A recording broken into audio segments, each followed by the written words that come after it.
Joining us from the CME Group in Chicago, Larry Shover of Efficient Capital Management, who actively trades in the S&P, foreign exchange markets, and volatility-based products called VIX. Also with us, Linda Duessel, equity market strategist at Federated Investors, which oversees $390 billion in assets. She says she still thinks there's a rally coming before the end of the year. Larry, I want to start with you, though, and get your reaction on the floor from the housing numbers this morning. I mean, is that the main focus today, and what was the reaction? We've heard some pretty serious, well, I guess expletives wouldn't be the right word, but superlatives since we got those numbers.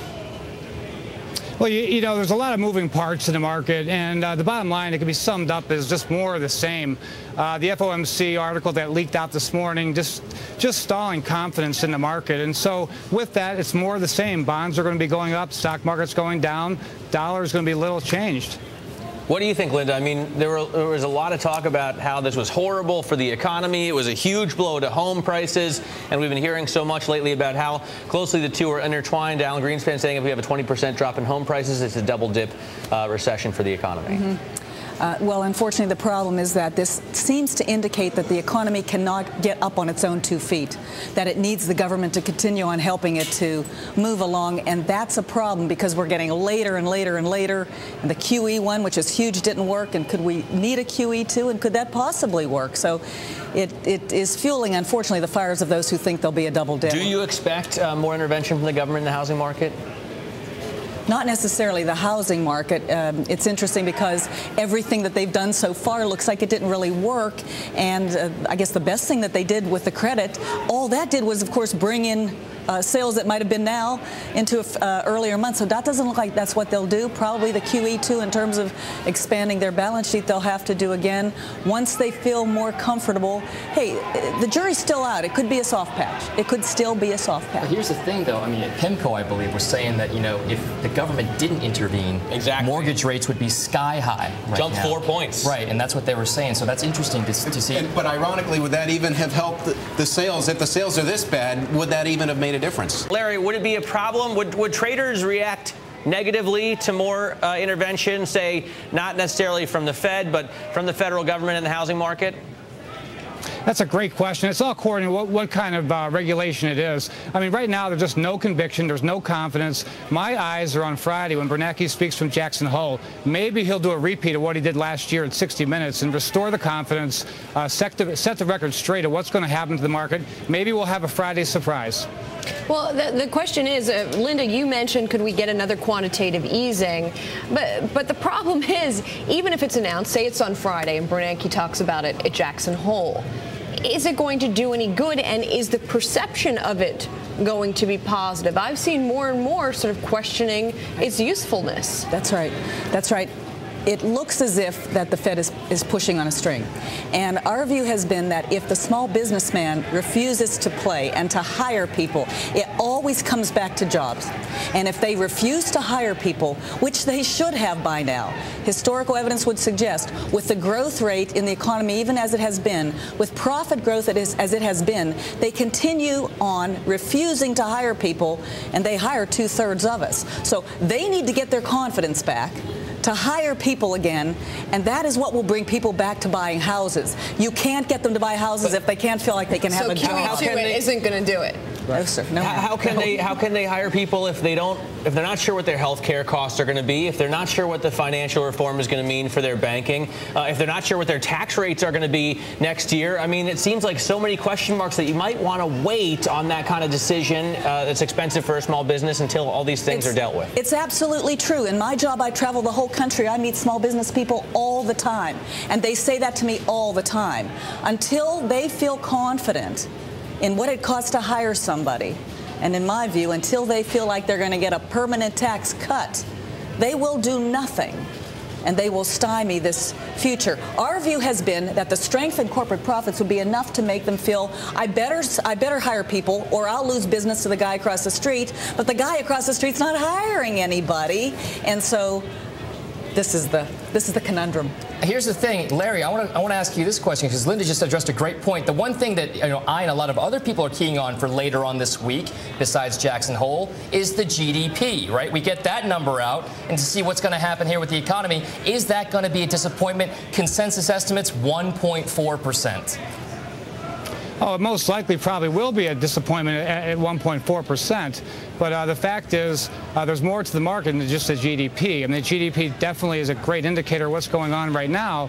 But in the future, I think a lot more of it is just about the fear of regulation, the fear of taxation, the fear of the unknown. And, we're 3 months away from the election cycle. I think things will change between now and then. I mean, today we have the primary, especially John McCain. Maybe that will set the tone for more confidence in the market.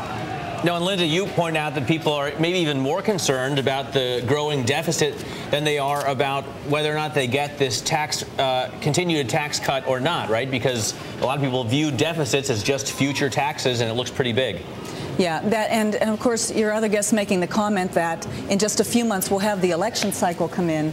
That could really turn things around. Will the next group come in? If it is a wave election, which the market thinks now, what are those Republicans saying? They're saying, bring me in and I won't raise your taxes, when that is exactly what we need. When all of our research suggests that what this country needs is tax hikes that will directly go to reducing the deficit. And if it did do that, you can tax the wealthiest. They can afford it. I haven't had a tax hike in 17 years. Put it to the debt and let the market believe that we're putting it to the debt, and the market will cheer, and they will cheer around the clock. Hold on a second. Wait. Hold on. Are you suggesting that if you raise tax rates, revenue will automatically increase? Because we've had a lot of people on this show, Art Laffer, definitely one of them, who've said when you raise tax rates in the future, rich people put their money in different places or don't take the income and therefore don't pay anything. Mm-hmm. Well, if you raise the taxes, you have to be able to get at the money. Our research suggests that the well-to-do have been doing strategies all along to try to protect their assets from the tax man. If you raise their marginal income tax rate and you get in that, and it's probably not just the wealthy, they need it from many of us, they will get that money in. History says that when you raise taxes, it slows down the growth rate of the economy.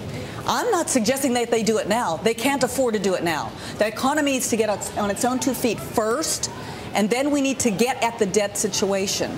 And many, many studies in history show that if you do raise taxes and reduce the debt, the deficit, which our surveys show is what most Americans are worried about, it will benefit, and it will actually not hurt the GDP of the economy. The wealthy people that they want to tax, if you take and raise their taxes, you're not hurting their spending. They're wealthy enough where that doesn't reduce their spending. When you say wealthy, what do you mean? People throw this word around. In New York, what's wealthy to you? No. She's not in New York. She's from Pittsburgh, but she is in New York right now. Bring in here. So deficits or unemployment, which is scarier to the traders on the floor? Which would they rather see? Which would traders rather see the government tackle if you can only tackle one? I'm sorry. Deficits or unemployment? Unemployment. I mean, that's intuitive. People don't have jobs. They can't spend money. They can't expand businesses, so on and so forth. By far, it would be unemployment. Linda, given the picture that we're painting here, it's not a very positive one. How are stocks going to rally before the end of the year? Okay, and just to make sure I'm clear, I'm positive. Believe it or not, I'm positive. We feel that the market is in a wide range, and that it's towards the bottom of the range now, because the market participants, even though there aren't many of them right now participating, are thinking it's going to be a double dip. And what we see is corporate America quarter after quarter giving us really good news on the profits and the revenues. They're just not hiring the people, and that's what we're worried about. What happens if we make our way through the third quarter earnings season and they actually have good earnings again? Then those who don't believe the earnings estimates for next year and think they'll be way lower will have to say, well, maybe they won't be so bad, and we will see bidding the market up to the higher end of a wide range. But how are profits possibly going to hold up when you keep getting this economic data data over and over. Especially compared to analyst estimates. What was Barry Knapp saying? 36% for this year, 16% for next year. He was saying, Barry Knapp from Barclays, that the estimates need to come down before we get the pop that you're talking about. I mean, so how, yes, the last quarter was more positive than had been expected, but isn't the economy going to catch up with these companies sooner or later? So what the economic reports are suggesting is an economy that is not increasing and it's accelerating and more. It's petering out and that's not the best. It's not the best, but we're not heading down. We're talking about potentially a growth recession where the growth rate of the GDP is in the positive range, but 0 to 2%. That's not the best. But the stock market is right now suggesting $75 in earnings next year, and the bottoms-up estimates are 96. You have a ways to go in there. All right, Linda, thanks so much for joining us. Larry, we appreciate you showing up as well.